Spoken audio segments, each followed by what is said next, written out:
One thing almost all parents have in common is that they strive to be the best at it that they can. As a mother myself, I understand this desire and I have the goal to educate myself as much as possible.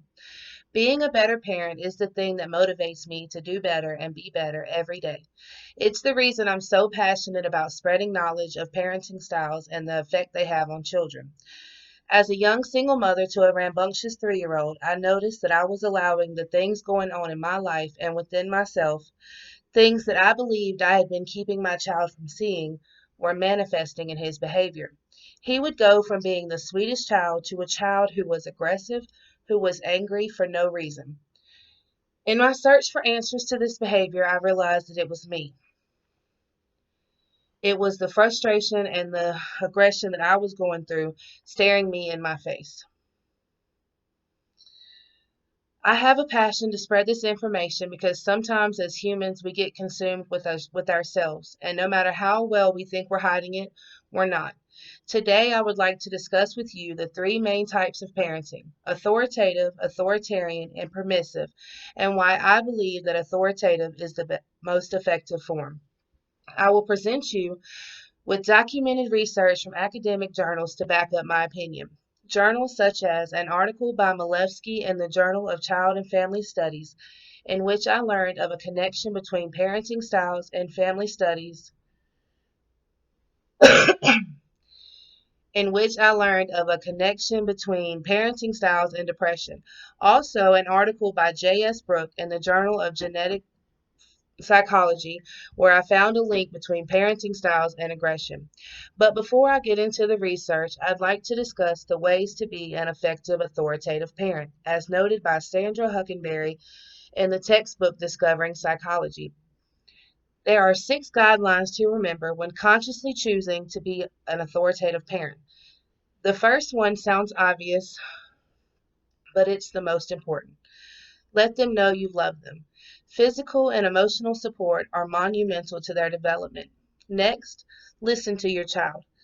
Allow them to have their opinions and feelings about things and let them know that they are entitled to those. But at the same time, teach them what to do with them. You should be fair but flexible. The next guideline is to use induction to teach when you discipline. To teach with induction means to explain to the child why you won't allow certain behaviors, then explain the consequences of their actions, and then the effects they have on other people. This teaches the child that the parent isn't acting out of anger and has their best interest at heart. In response, the child will grow to understand that while having an opinion and being able to voice that is important, it's equally important to have a mind willing to be wrong and to learn. The fourth guideline is to work with your child's temperamental qualities, not against it. A lot of times we wish our children would be quiet and sit still, but if you have an active 3-year-old like I do, you know that he wouldn't be able to sit still for 2 hours while watching a movie. You'd instead take him somewhere he could have physical activity. It's unfair to the child and frustrating to the parent for no reason. The fifth guideline fits right in with that. Understand your child's age related cognitive abilities and limitations. Don't set unreal expectations on the child that will later lead to feelings of inadequacy. The last guideline is the easiest to say but the hardest to comprehend. Don't expect perfection and go with the flow.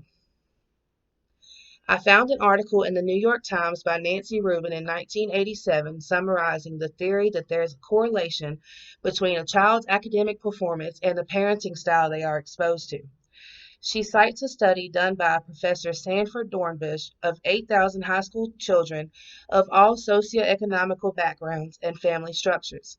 It found that teenagers exposed to a more authoritative style of parenting received higher grades than those of an authoritarian or permissive style. In an article in the journal Procedia, Social and Behavioral Sciences by Rosario Ruiz Alvarez was published on the relationship between parenting styles and aggression in children.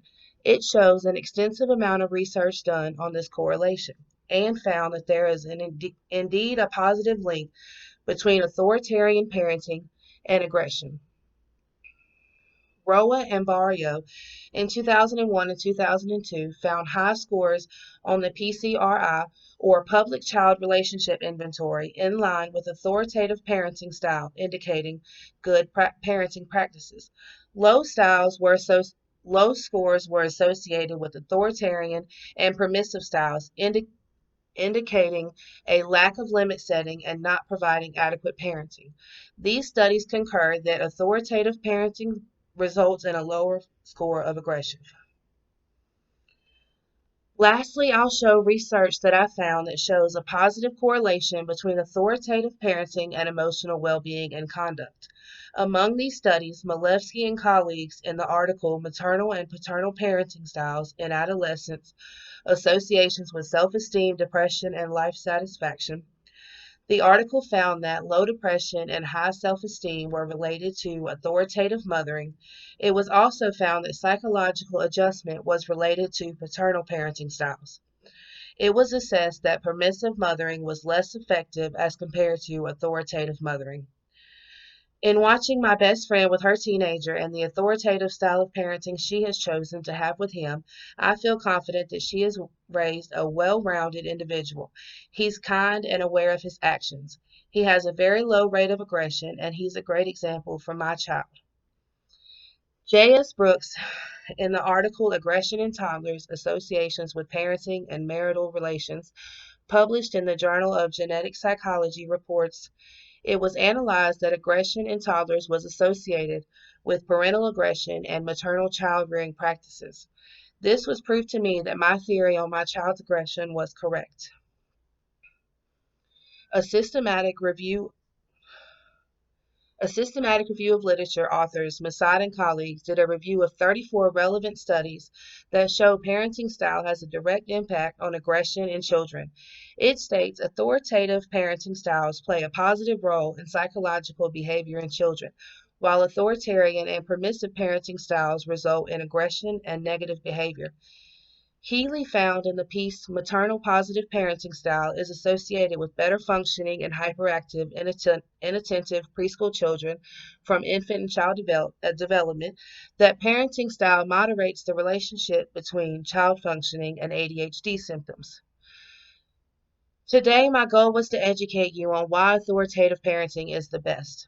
I discussed how to be an effective authoritative parent, shown a positive correlation between authoritative parenting and academic scores and lower depression rates, and presented studies that supported a positive link between parenting styles and self-esteem, aggression, and conduct in children. We all strive to be the best parent we can, and there's a lot of information we can use to educate ourselves to provide our children with a healthier childhood and give them their best chance. This is how I've chosen to raise my son.